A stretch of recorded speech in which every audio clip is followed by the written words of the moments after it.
Sudah lewat jam 6 sore pada tanggal 5 Juli.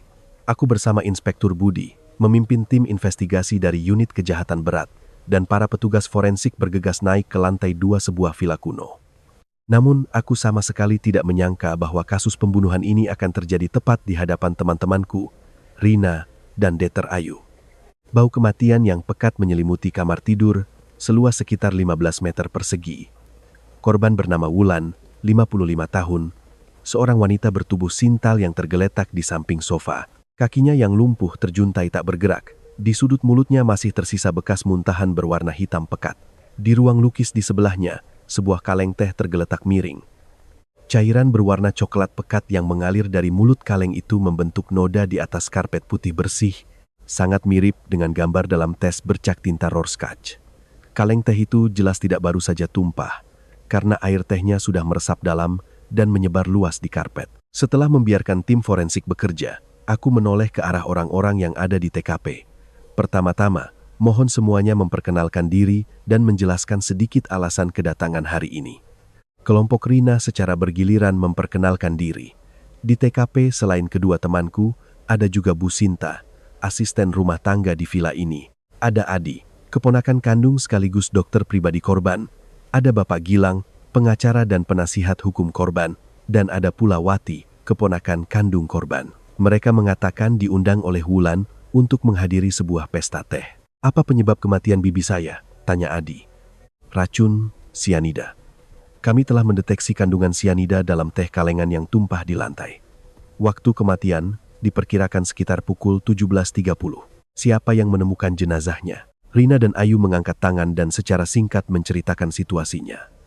Rina mengatakan saat dia mengantar Wulan ke atas pada pukul 5 sore, karpet di ruang lukis sama sekali tidak menunjukkan keanehan. Pada pukul 6, saat dia bersama Ayu naik untuk memanggil Wulan, barulah mereka menemukan sebuah kaleng teh tergeletak di samping dinding sebelah kanan ruang lukis, mengotori karpet. Begitu masuk ke kamar tidur, mereka menemukan Wulan sudah tidak bernapas. Inspektur Budi mendengarkan dengan saksama, sesekali mengangguk. Aku dengan wajah penuh keraguan mencatat di buku catatan.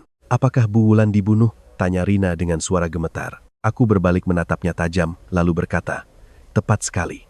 Bu Wulan meninggal di kamar tidur, tetapi kaleng teh yang mengandung sianida justru tumpah di ruang lukis.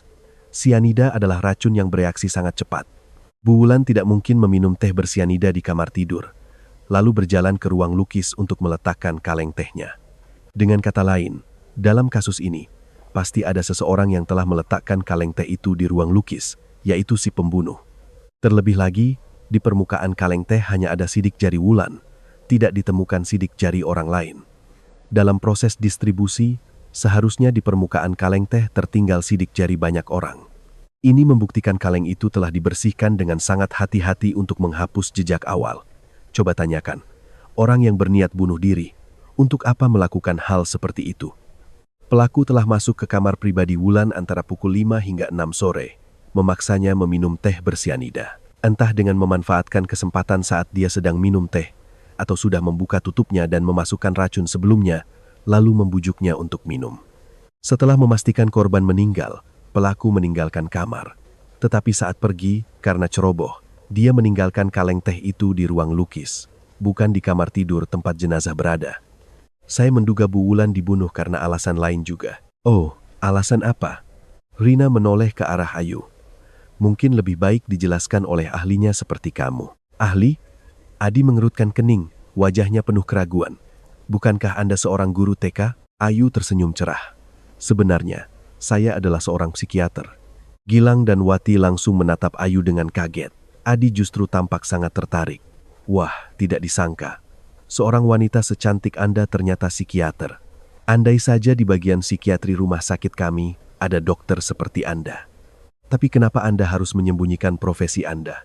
"Karena Rina meminta saya datang ke sini untuk mendiagnosis sedikit. Melihat apakah Bu Wulan menderita delusi persekusi keracunan." Dokter muda yang tampan itu tampak mengerti, mengangguk-angguk. "Delusi persekusi keracunan, ternyata begitu. Salah satu gejala skizofrenia, kan? Memang benar, tidak salah lagi." Inspektur Budi berdeham. "Sepertinya kita sedikit melenceng. Saya bertanya tentang alasan lain yang membuat Anda berpikir ini adalah pembunuhan." Adi angkat bicara. "Inspektur, Delusi persekusi keracunan itulah alasan lain yang dia maksud.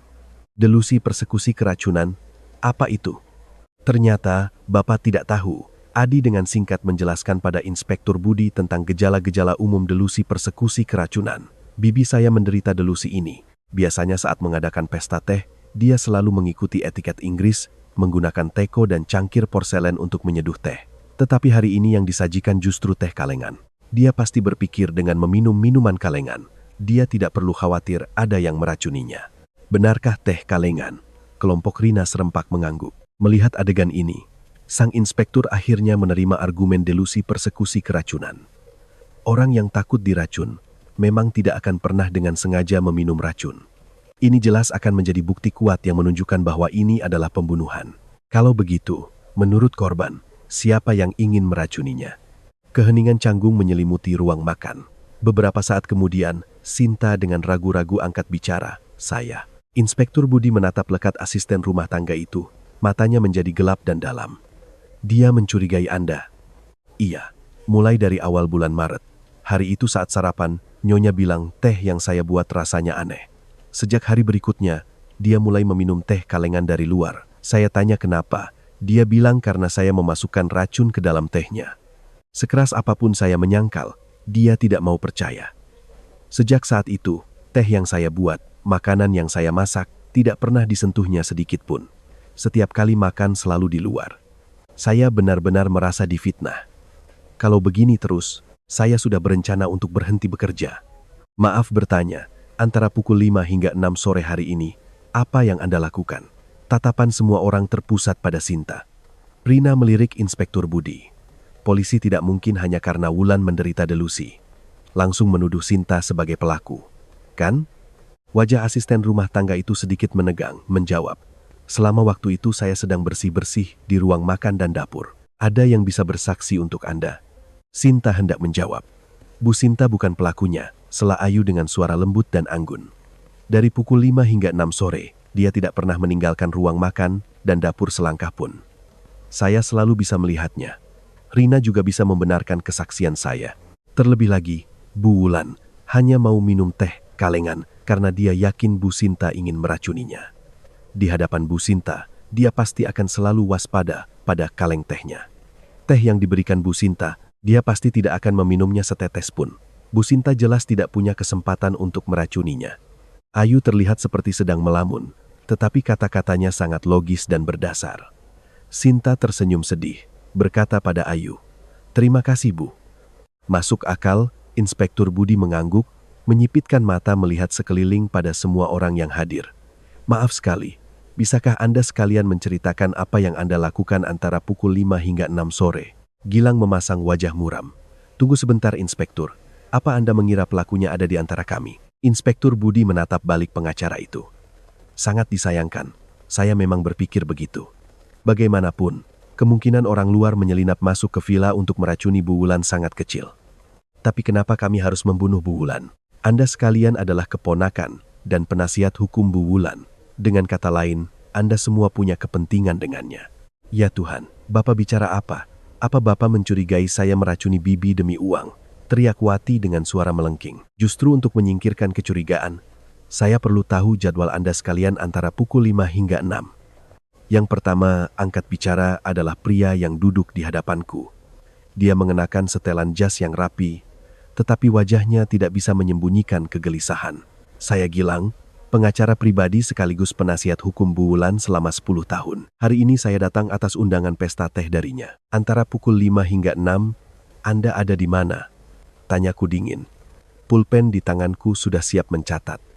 Wajah Gilang muram, dia membetulkan letak kacamatanya. Sekitar pukul 5,10 setelah Bu Wulan naik untuk istirahat, saya meminta izin pada yang lain untuk ke ruang baca di sebelah barat lantai 1 untuk mencari beberapa referensi di buku langka. Selama itu, saya sendirian di ruang baca. Sayangnya tidak ada yang bisa bersaksi untuk saya. "Sendirian?" Inspektur Budi mendengus dingin. Dia menoleh ke pria yang lebih muda di sebelahnya, yang baru saja turun dari atas dengan wajah pucat pasi. "Saya Adi, dokter penyakit dalam di Rumah Sakit Umum Kota. Saya adalah keponakan kandung sekaligus dokter pribadi bibi saya." Dia merapikan rambutnya yang sedikit berantakan. Meskipun dia menjaga suaranya tetap tenang, jari-jarinya yang saling bertautan sedikit gemetar. Saat Bibi naik ke atas, saya merasa ruangan agak pengap. Jadi saya pergi ke taman depan untuk berjalan-jalan, melihat beberapa rumpun mawar dan merokok. Saat itu di taman juga hanya ada saya sendiri. Bagaimana dengan Anda? Aku mengalihkan pandanganku ke wanita paruh-baya yang mengenakan gaun oranye mencolok. Tampak sangat tidak sesuai dengan suasana saat ini. Dia baru saja ditemukan oleh rekan-rekanku saat sedang termenung mengagumi perabotan di sebuah ruang tamu kosong di lantai 2. Dia langsung menjerit, mengeluarkan sapu tangan, dan menyeka air matanya dengan dramatis. Apa? Kalian juga mencurigai saya? Saya Wati, keponakan Bu Wulan. Saya punya jaringan toko perabotan mewah di kota ini. Karena saya suka arsitektur. Setelah pesta teh berhenti sejenak, saya berkeliling melihat-lihat tata letak interior di rumah bergaya barat ini. Saya bersumpah saya hanya berkeliling sendirian. Bagaimana saya tahu ada orang yang begitu kejam pada bibi saya? 4 orang, 3 di antaranya yang paling dekat, sama sekali tidak punya alibi pada jam krusial itu. Semuanya bertindak sendirian. Segalanya tampak begitu jelas. Selain asisten rumah tangga yang punya alibi kuat, ketiga kerabat lainnya sangat mencurigakan. Aku menggenggam erat pulpenku. Kepingan-kepingan puzzle pertama kasus ini mulai terbentuk di buku catatan investigasiku. Pelaku tahu betul korban menderita delusi persekusi keracunan dan hanya percaya pada teh kalengan yang diberikan orang lain. Dia diam-diam membawa kaleng teh beracun yang sejenis, menyelinap masuk ke kamar sekitar pukul 5.30, memanfaatkan kepercayaan Wulan untuk memaksa atau menipunya agar meminumnya. Kemudian, dia membersihkan sidik jari dan dengan sengaja meninggalkan kaleng teh itu di ruang lukis, untuk melimpahkan semua kesalahan pada asisten rumah tangga yang malang. Tim khusus kami segera mengunci 3 tersangka utama. Si pengacara yang terlilit utang karena penggelapan, si keponakan dokter yang terbebani biaya tunjangan, dan si keponakan pemilik toko yang bisnisnya diambang kebangkrutan. Menurut cerita Rina, semuanya berjalan sangat normal. Saat kami baru saja masuk ke aula utama rumah bergaya barat ini, asisten rumah tangga, Bu Sinta, yang membuka pintu. Wajahnya terlihat sangat lelah. Saat melewati aula, saya melihat lift mini yang dipasang di samping tangga kayu untuk membantu Bu Wulan naik turun, karena dia lumpuh separuh badan bagian bawah setelah kecelakaan 10 tahun lalu. Bu Sinta mengantar kami ke ruang makan di lantai 1. Saat itu di dalam ruangan sudah ada 3 tamu lain yang duduk di sekitar meja bundar. Pengacara Gilang, Dokter Adi, dan Bu Wati. Sekitar pukul 5 sore, Bu Wulan bilang lelah dan ingin naik untuk istirahat selama 1 jam.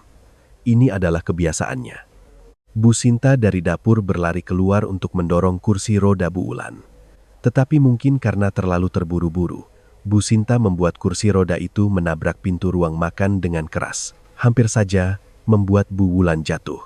Bu Wulan sangat marah, melotot dan berteriak-teriak. Apa yang kau lakukan? Ceroboh, jangan sentuh aku.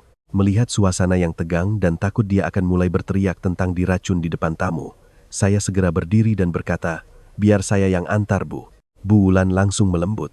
Kalau kamu yang bantu baru tenang. Lalu saya mendorong kursi rodanya meninggalkan ruang makan, membawanya ke lift mini untuk naik ke lantai 2. Saya mengantarnya melewati ruang lukis hingga ke kamar tidur di dalam, membantunya pindah ke sofa. Bu Wulan memejamkan mata dan berpesan agar tepat pukul 6 sore kembali menjemputnya. Jangan biarkan Sinta naik. Saya menasihatinya agar tidak terlalu keras pada asisten rumah tangganya, lalu turun kembali ke ruang makan. Selama dari sekitar pukul 5, 10 hingga pukul 6, saya dan Ayu hanya di bawah, mengobrol dan membantu Bu Sinta beberapa pekerjaan ringan. Selama waktu itu, ketiga tamu lainnya secara bergantian meninggalkan ruang makan dengan alasan masing-masing. Dan tepat pukul 6, saya dan Ayu naik ke atas dan menemukan Bu Wulan telah meninggal. Di sampingnya ada kaleng teh yang tumpah di atas karpet, seperti yang saya ceritakan tadi. Ada hal yang aneh? Saya tidak tahu apa ini aneh. Tapi saat pesta teh, Bu Wulan terus menatap semua orang dan tersenyum agak canggung, membuat suasana sedikit kaku. Adi harus berdiri untuk mencairkan suasana. Oh, dan karena karpet ruang tamu lantai 2 sedang dicuci mendadak dan belum diganti, satu ruang tamu jadi tidak ada karpetnya. Bu Sinta dimarahi habis-habisan karena itu. Tadi malam polisi mengambil keterangan terus-menerus hingga lewat jam 9 malam. Rina dan Ayu kelelahan baru sampai di apartemen. Awalnya Rina berencana menemui Pak Surya untuk segera menceritakan kasus ini. Namun, datang malam-malam begini terasa tidak sopan. Jadi, Dia terpaksa menunggu hingga keesokan paginya baru bersama Ayu bergegas ke apartemen di lantai paling atas milik Pak Surya. Mereka juga berniat mengajakku, tapi ternyata aku tidak ada di rumah. Pak Surya menyajikan kopi yang harum dan sepiring biskuit untuk menjamu kedua tamunya. Rina sambil mengunyah menceritakan seluruh kejadian. Ayu sesekali menambahkan beberapa detail dengan suaranya yang lembut. Mempelajari kasus-kasus kriminal adalah hobi Pak Surya. Entah apa pendapatnya tentang kasus ini. Rina sangat penasaran. Baru saja dia selesai bicara, bel pintu berbunyi. Pak Surya berdiri membuka pintu lalu masuk bersama denganku. Kalian berdua ternyata di sini. Sudah kuduga. Aku menguap lebar dan duduk di sofa. Maaf ya, Pak Surya, minta kopinya satu. Boleh? Saya ngantuk sekali. Pak Surya membawa kopi dengan nampan. Terima kasih banyak, Pak. Aku menyesapnya lalu memuji. Teh Bapak sudah enak sekali, kopi ini juga luar biasa. Soal kopi buatan Pak Surya yang enak, Rina juga setuju. Hanya saja, setiap kali melihat tingkah lakuku yang santai, dia tidak bisa menahan diri untuk tidak menggodaku. Hei, ini bukan kedai kopi, tahu? Masih saja berani datang minta minum gratis, tidak tahu malu. Sudah deh, bukannya kamu juga sedang minum? Pemilik apartemen tersenyum menyela. Bapak memang suka membuat kopi dan kue sendiri. Kalian berdua jangan sungkan, kalau mau minum bilang saja. Dengar kan, Pak Surya sudah bilang. Sepertinya dalam kamusmu, memang tidak ada kata sungkan. Ya, benar juga. Kemarin aku di rumah Bu Wulan melambaikan tangan padamu. Kenapa kamu cuek saja? Sikap apa itu? Aku tentu saja tidak boleh bereaksi.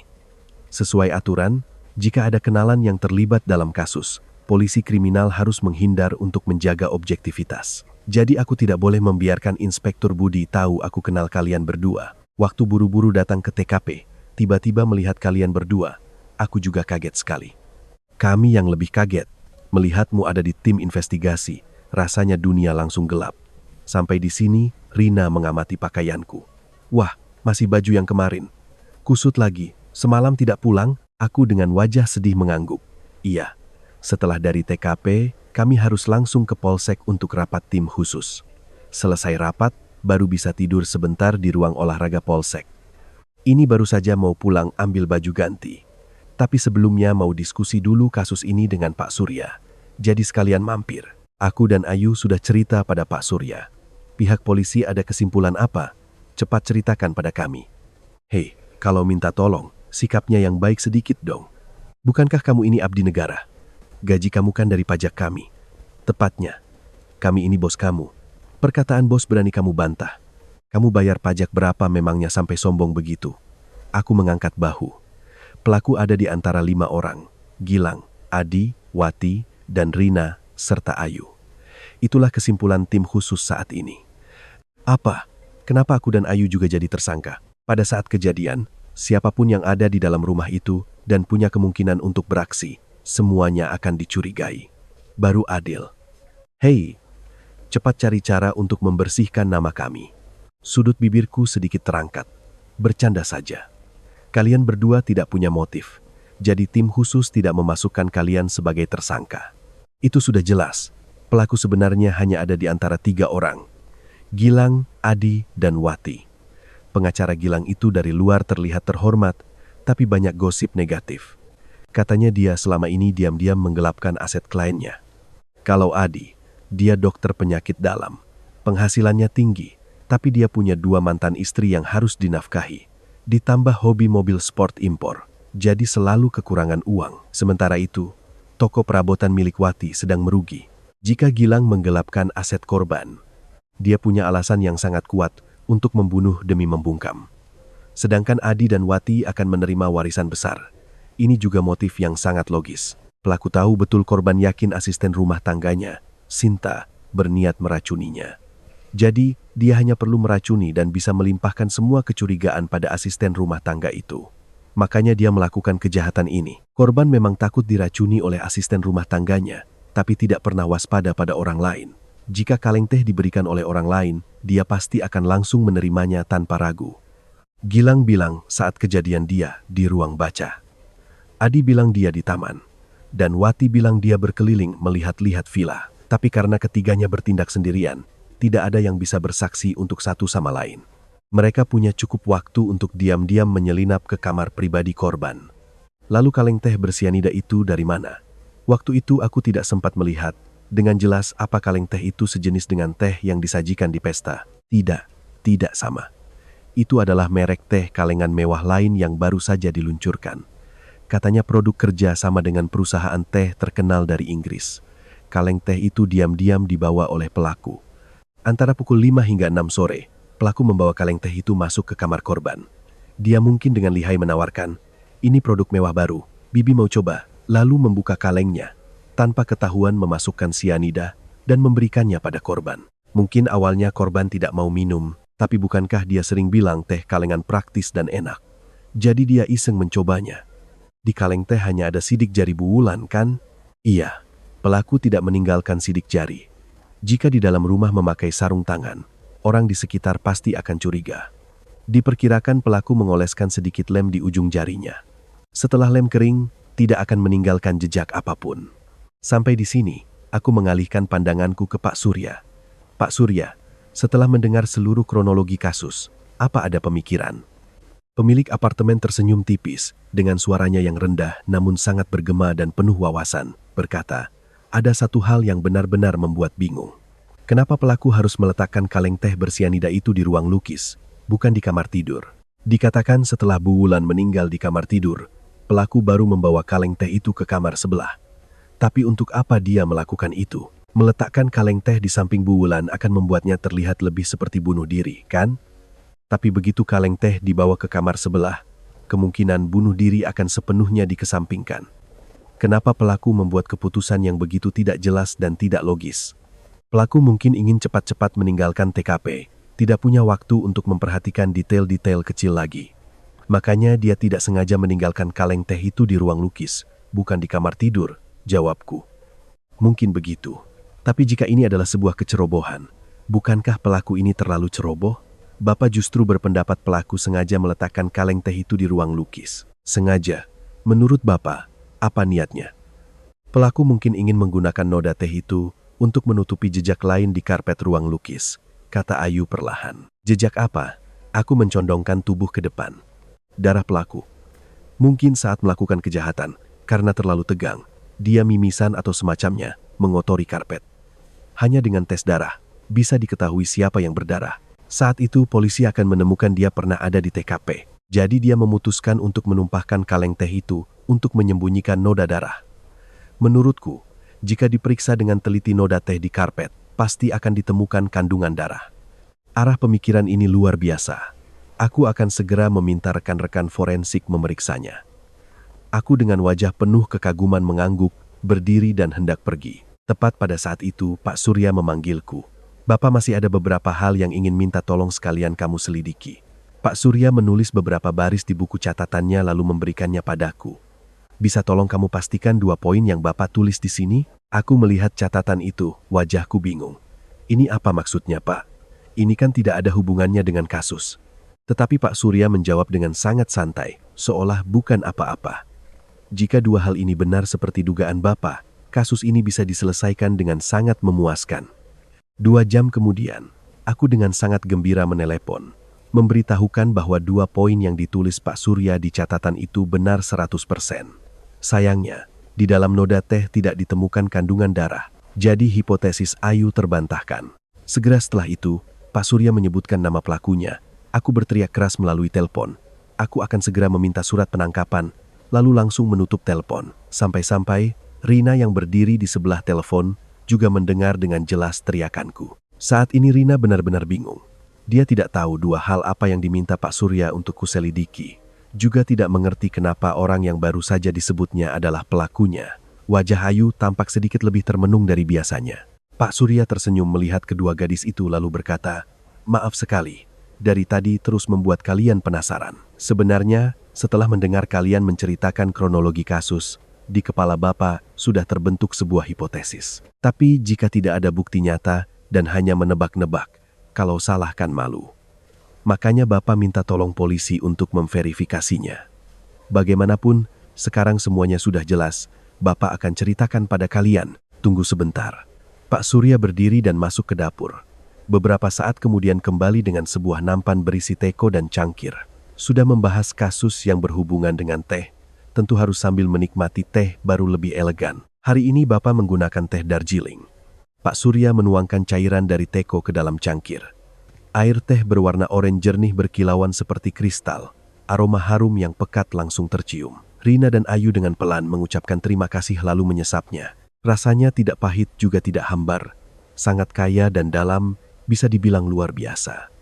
Pak Surya sepertinya menikmati secangkir tehnya sejenak baru dengan suara tenang dan santai bercerita.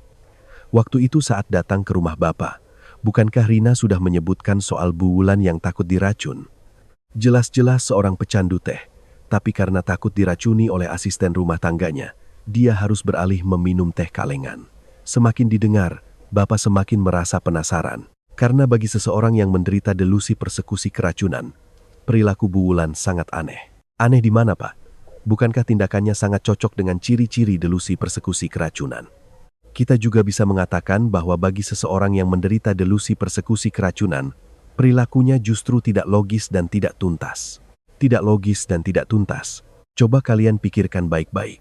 Jika dia benar-benar takut diracun, kenapa harus memilih teh kalengan? Minum teh dalam botol plastik kan juga bisa. Lagi pula, kaleng minuman begitu dibuka, mulutnya akan selalu terbuka. Tapi botol plastik bisa ditutup rapat. Dari segi pencegahan diracun, botol plastik jauh lebih unggul dari kaleng. Jika dia benar-benar takut diracun, kenapa tidak minum teh dalam botol? Mata Rina tiba-tiba berbinar.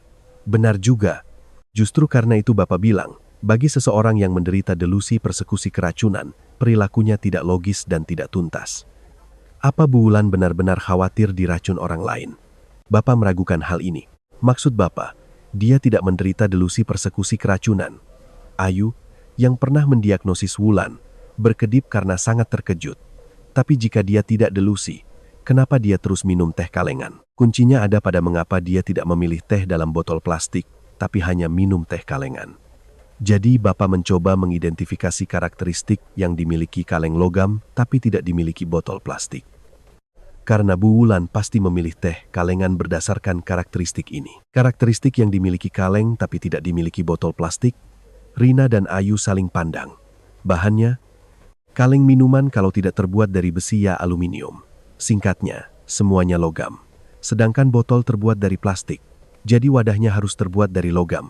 Tapi kenapa wadah teh harus logam? Apa Wulan peduli apakah kaleng teh bisa ditarik magnet atau tidak? Tapi magnet hanya bisa menarik kaleng besi, bukan kaleng aluminium. Atau masalah ketahanan. Kaleng besi memang sangat kuat, tapi kaleng aluminium jelas tidak sekuat botol plastik. Sama-sama logam, tapi kaleng besi dan kaleng aluminium juga punya perbedaan besar. Karakteristik yang dimiliki kaleng, tapi tidak dimiliki botol plastik, sebenarnya apa? Pak Surya tersenyum melihat kedua wajah yang penuh kebingungan dan rasa ingin tahu itu.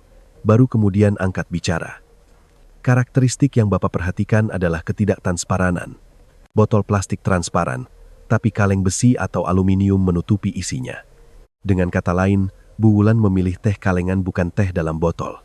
Mungkin karena dia tidak ingin orang lain melihat isi di dalam wadahnya. Tidak ingin orang lain melihat isinya. Kenapa? Apa cairannya ada yang aneh? Tidak. Bagaimanapun itu adalah produk yang dijual di pasaran.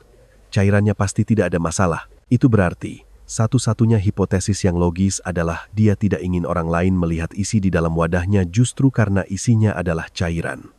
Isinya cairan, lalu kenapa? Kenapa tidak boleh dilihat orang? Pak Surya tersenyum tipis, sedikit memiringkan cangkir teh di tangannya.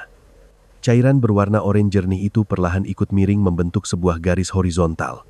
Karena cairan bisa berfungsi sebagai waterpass, Rina benar-benar terpana. Waterpass? Jangan-jangan Bu Wulan sebenarnya tidak takut diracun. Yang sebenarnya dia takuti adalah fakta bahwa villa kuno itu telah miring diketahui orang luar. Villa kuno miring. Benar, inilah hal pertama yang Bapak minta tolong polisi untuk selidiki. Dia baru saja bilang di telepon, villa itu memang miring. Pihak kepolisian sudah mengundang ahli untuk memeriksa. Menemukan rumah itu sedikit miring ke belakang. Katanya karena fenomena yang disebut penurunan muka tanah. Dan lagi penurunan yang tidak merata secara lokal. Air tanah keluar secara horizontal, permukaan tanah akan turun sesuai dengan volume air tanah yang hilang. Jadilah bangunan itu perlahan-lahan miring. Polisi itu bilang, Sejak dibangun sekitar tahun 1930-an hingga kini, villa itu tidak pernah ada masalah. Akhir-akhir ini tiba-tiba terjadi penurunan tidak merata. Ini kemungkinan besar karena proyek di seberang rumah yang sedang melakukan penimbunan, penggalian, dan penyedotan air tanah secara besar-besaran. Mendengar ini, Rina tak bisa menahan diri untuk tidak mengingat pemandangan saat baru tiba di rumah Wulan. Benar juga, di seberang villa itu memang sedang ada penggalian. Katanya mau bangun apartemen. Pak Surya mengangguk. Penurunan tidak merata villa itu pasti disebabkan oleh proyek pembangunan apartemen itu. Tamu yang datang tidak menyadari kemiringannya, karena kemiringan terjadi secara vertikal depan belakang, bukan horizontal kiri kanan. Jika miring ke depan atau ke belakang, jika dilihat dari depan, tidak akan terlihat. Begitu kita memahami premis bahwa villa itu miring, perilaku aneh Bu Wulan bisa dijelaskan dengan gamblang. Dia tidak lagi menggunakan teko untuk menyeduh teh, karena begitu air teh dituang ke cangkir, orang luar akan melihat permukaan air yang tidak rata, karena rumahnya miring. Alasan memilih teh kalengan bukan teh dalam botol juga, karena dia tidak ingin orang lain melihat teh di dalam wadah yang secara otomatis menunjukkan kemiringan rumah. Wulan sangat bangga dengan rumah tempat dia lahir dan dibesarkan. Baginya, rumah itu harus sempurna, tidak boleh ada cacat sedikit pun. Tak disangka tahun ini, rumahnya miring karena penurunan tidak merata. Wajar saja Bu Wulan bersusah payah menyembunyikannya. Untuk menyembunyikan hal ini, mengundang tamu ke rumah untuk pesta teh akan sangat berisiko. Karena ketinggian air di dalam cangkir teh bisa dengan mudah membocorkan rahasia rumah yang miring. Tetapi Bu Wulan tidak pernah berpikir untuk membatalkan pesta teh karena pengaruh dari kakeknya yang sangat dicintainya. Sejak kecil, dia sudah terbiasa mengadakan pesta teh. Dia ingin menyembunyikan rahasia rumah yang miring, tetapi pesta teh tidak bisa tidak diadakan.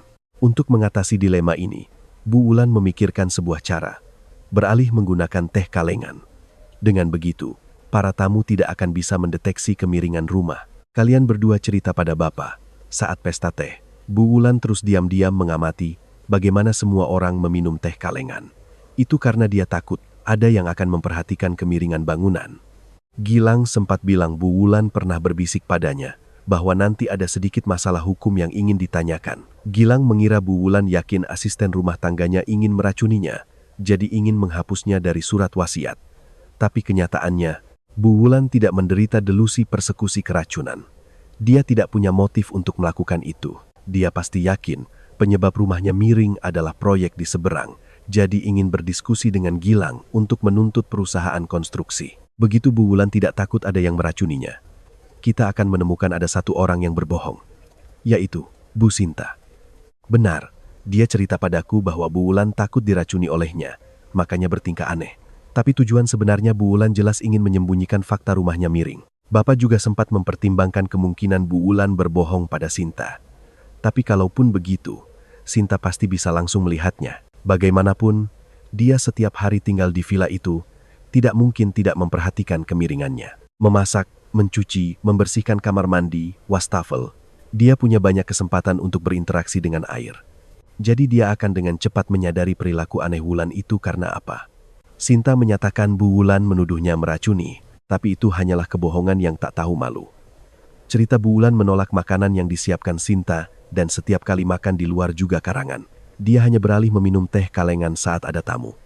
Coba kalian pikirkan, jika Bu Wulan benar-benar dibutakan oleh delusi bahwa Sinta berniat meracuninya. Hal pertama yang seharusnya dia lakukan adalah memecat asisten rumah tangga itu, kan? Untuk apa dia mempertahankan orang yang ingin membunuhnya di dalam rumah? Kebohongan Sinta sangat sulit dibongkar. Meskipun ada yang melihat tindakan Bu Wulan dan langsung bertanya, "Kenapa Anda minum teh kalengan?" Dia tidak akan pernah mengatakan kebenarannya, melainkan hanya akan menjawab, "Teh kalengan praktis dan enak." Kemudian Sinta diam-diam akan memberitahu orang itu bahwa Nyonya takut diracuni oleh saya. Sebagian besar orang setelah mendengar itu akan terkejut dan tidak akan membahas soal teh kalengan lagi. Dan sama sekali tidak akan ada yang mencari Bu Wulan untuk konfirmasi. Apa benar Anda takut diracuni oleh Bu Sinta? Benar sekali, Rina persis seperti itu. Kenapa Sinta harus mengarang kebohongan seperti itu? Bapak hanya bisa memikirkan satu alasan. Agar nanti ketika Bu Wulan meninggal karena meminum teh kalengan beracun, polisi akan berpikir begini. Begitu korban takut diracuni oleh Sinta, korban tidak akan pernah meminum teh kalengan yang diberikan oleh Sinta. Oleh karena itu, Sinta bukan pelakunya. Sinta berniat mengubah delusi persekusi keracunan yang seolah-olah ditujukan padanya menjadi semacam alibi psikologis. Maksud Bapak, Bu Sinta adalah pelaku sebenarnya. Tepat sekali, tapi dia tidak mungkin melakukannya. Pelaku harus masuk ke kamar Bu Wulan antara pukul 5 hingga 6 sore, memaksanya minum teh bersianida, lalu menumpahkan kaleng teh di lantai ruang lukis. Tapi selama waktu itu, Bu Sinta selalu sibuk bekerja di ruang makan dan dapur, dan aku serta Ayu melihatnya dengan jelas. Kematian Bu Wulan belum tentu disebabkan oleh sianida di dalam kaleng teh di ruang lukis. Jika pelaku membuat Bu Wulan meminum sianida dalam bentuk kapsul, maka efek racunnya bisa terjadi beberapa jam sebelum kematian. Dengan begitu, pelaku tidak perlu datang ke kamar Bu Wulan antara pukul 5 hingga 6 sore. Kalau begitu, bagaimana menjelaskan kaleng minuman kosong dan noda teh di karpet? Bukankah itu bukti kuat bahwa pelaku pernah datang ke TKP? Jika ada cara agar kaleng teh dan noda itu muncul sendiri di karpet antara pukul 5 hingga 6 sore, maka pelaku tidak perlu datang ke TKP. Muncul sendiri, bagaimana caranya? Apa pelaku punya kaki tangan? Jika pelaku punya kaki tangan, alibi itu menjadi tidak ada artinya. Sebenarnya, pelaku telah memasang sebuah alat, sebuah trik kecil. Trik, saat aku dan Ayu ke kamar Bu Wulan jam 6, tidak ada trik apa-apa. Itu karena saat kalian masuk, trik itu sudah hilang. Itu adalah trik yang sekali diaktifkan, akan secara otomatis menghapus jejaknya sendiri. Rina benar-benar tidak mengerti. Trik Sinta begini. Pertama-tama, dia memanfaatkan saat Bu Wulan tidak ada di kamar, membentangkan karpet lain yang sama persis di atas karpet ruang lukis. Karpet itu pasti diambil dari ruangan lain. Sebelum pesta teh dimulai, bukankah Wati sempat bertanya, kenapa satu ruang tamu di lantai 2 tidak ada karpetnya? Sinta menjawab saat membersihkan tidak sengaja mengotorinya, jadi sedang dicuci. Sebenarnya karpet yang hilang itu sedang ditumpuk di atas karpet ruang lukis. Karpet di rumah bergaya barat ini semuanya jenis berbulu pendek berwarna putih bersih. Ruang tamu di lantai 2 luasnya belasan meter persegi, ruang lukis juga punya luas yang sama. Dengan kata lain, karpet ruang tamu dan ruang lukis pasti sejenis, ukurannya juga sama. Jadi dua karpet yang ditumpuk tidak akan ketahuan. Sebelum pesta teh dimulai, Sinta berbohong bahwa kapsul berisi sianida adalah sejenis obat, menyuruh Bu Wulan meminumnya. Bu Wulan tidak menderita delusi persekusi keracunan, jadi dia akan meminumnya tanpa ragu. Setelah itu, Sinta pergi ke ruang lukis, membuka sebuah kaleng teh, memasukkan sianida, lalu menumpahkan tehnya ke atas karpet di samping dinding sebelah kanan. Tentu saja, yang kotor adalah karpet di atas. Karpet kedua di bawahnya, yaitu karpet asli ruang lukis, masih bersih. Kemudian, dia menggulung karpet pertama dari kanan ke kiri. Karena di ruang lukis tidak ada perabotan apapun, menggulung karpet berlangsung sangat lancar. Jika setelah digulung dilepaskan begitu saja, karpet itu karena kemiringan lantai akan perlahan-lahan terbuka kembali ke posisi semula. Jadi, dia menaruh beberapa es batu di bawah karpet sebagai penahan. Kalian berdua cerita, saat pesta teh, ember es yang digunakan untuk mendinginkan teh, kalengan penuh dengan es yang dihancurkan dengan pemecah es. Yang digunakan Sinta mungkin adalah es itu. Tidak hanya itu, dia juga menyelipkan kaleng teh kosong di tengah gulungan karpet. Gulungan karpet itu diletakkan di tepi kiri ruang lukis. Karena jenisnya berbulu pendek, setelah digulung tidak akan memakan banyak tempat. Dan di sebelah kiri ruang lukis adalah sebuah dinding kaca besar yang ditutup tirai. Diperkirakan gulungan karpet itu disembunyikan di belakang tirai. Jika tidak diamati dengan teliti, sama sekali tidak akan ketahuan. Pukul 5 sore, Rina mengantar Bu Wulan kembali ke kamar. Karena terhalang tirai, kalian tidak memperhatikan gulungan karpet di tepi kiri ruang lukis, hanya melihat karpet asli yang bersih. Sekitar pukul 5.30 sore, kapsul larut di dalam perut Bu Wulan. Sianida bereaksi, Bu Wulan pun meninggal. Pada saat yang sama, es batu yang digunakan sebagai penahan di ruang lukis juga perlahan-lahan mencair. Karena kemiringan lantai, gulungan karpet terbuka dengan sendirinya, secara otomatis, menggelinding dari sisi kiri ke sisi kanan, kembali ke posisi semula. Jadilah, di atas karpet di samping dinding sebelah kanan muncul kaleng teh kosong dan noda teh yang mengandung sianida. Sebuah trik yang sekali diaktifkan akan secara otomatis menghapus jejaknya sendiri, persis seperti yang dikatakan Pak Surya tadi. Jadi, pada pukul 6 sore saat Rina dan Ayu masuk ke kamar pribadi Bu Wulan, TKP menampilkan pemandangan seolah-olah pelaku pernah berkunjung. Hal kedua yang Bapak minta tolong polisi selidiki adalah apakah ruang lukis pernah dilapisi 2 lapis karpet. Kenyataannya memang seperti dugaan Bapak. Menggunakan karpet dan es batu, 2 benda rumah tangga yang sangat biasa ini untuk menciptakan alibi. Ini memang ide yang mudah dipikirkan oleh seorang asisten rumah tangga. Dia pasti telah mencoba berulang kali. Mengetahui berapa lama es batu itu akan mencair. Berapa lama gulungan karpet itu akan kembali ke posisi semula. Hanya dengan mengatur kedua waktu ini, dan mengetahui berapa lama kapsul sianida akan larut, dia bisa dengan mudah menciptakan alibinya. Sinta tidak bisa secara pribadi mengantar Bu Wulan kembali ke kamar pada pukul 5 sore, lalu pada pukul 6 sore kembali menjemputnya. Karena dia butuh pihak ketiga untuk melakukannya, agar orang itu menjadi saksi bahwa karpet ruang lukis pada pukul 5 sore masih bersih. Di lantai tidak ada kaleng teh, tetapi pada pukul 6 sore muncul kaleng kosong dan noda teh. Jadi, saat mengantar Bu Wulan kembali ke kamar pada pukul 5 sore, dia sengaja membuat kursi roda menabrak pintu ruang makan. Dengan begitu, Bu Wulan yang pemarah pasti tidak akan mau diantar oleh Sinta lagi dan akan membiarkan orang lain mengambil alih. Mungkin Sinta sudah memperhitungkan dengan akurat bahwa Rina yang selalu siap membantu pasti akan menggantikannya. Yakin bahwa di antara para tamu pasti akan ada setidaknya 1 orang yang menggantikannya. Suasana hati Rina sedikit campur aduk. Dia tidak tahu harus senang atau sedih. Tapi, kenapa Bu Sinta harus membunuh Bu Wulan? Soal motifnya, sebenarnya Sinta sendiri sudah pernah menyebutkannya. Dia cerita padamu bahwa Bu Wulan menuduhnya, "Kamu pasti benci sekali padaku, mau merebut warisanku, makanya mau meracuniku." Tentu saja, kalimat ini adalah kebohongan yang dikarang Sinta. Bukan kenyataan, tapi itu justru adalah kebenaran dari kasus ini. Hanya dengan mendengar deskripsi Rina, Bapak bisa membayangkan betapa kejamnya Bu Wulan memperlakukan Sinta. Diperkirakan selama bertahun-tahun melayani Bu Wulan, Sinta semakin hari semakin membenci majikannya, berharap dia cepat mati agar bisa mendapatkan warisannya. Jadi saat berbohong, Sinta tanpa sadar telah mengucapkan isi hatinya yang sebenarnya. Tanggal 3, Gilang tidak sengaja menyebutkan warisan yang diterima Bu Sinta adalah 300 juta. Ini memang bukan jumlah yang kecil, tapi hanya karena siapa bilang 300 juta tidak cukup untuk memotivasi orang melakukan kejahatan. Harus 100 miliar baru cukup membuat orang membunuh. Selama menyentuh keserakahan, uang sekecil apapun cukup untuk membangkitkan niat membunuh. Rina merasa sangat tak berdaya, menghela napas. Ketiganya terdiam sejenak. Setelah beberapa saat, Ayu kembali bersemangat. Jika kasus ini adalah sebuah novel detektif, Delusi sebagai judul sangatlah pas. Kenapa begitu? Aku tadinya mengira Bu Wulan menderita delusi persekusi keracunan, tapi diagnosisku itulah yang merupakan delusi. Delusi seorang psikiater. Terlebih lagi, huruf P secara tersirat menunjukkan metode penciptaan alibi si pelaku. Tersirat menunjukkan metode penciptaan alibi. Coba bayangkan adegan gulungan karpet yang terbuka dengan sendirinya. Jika dilihat dari samping, bukankah seperti ini? Ayu tersenyum cerah, dengan jarinya menggambar sebuah huruf P yang terbaring di atas meja.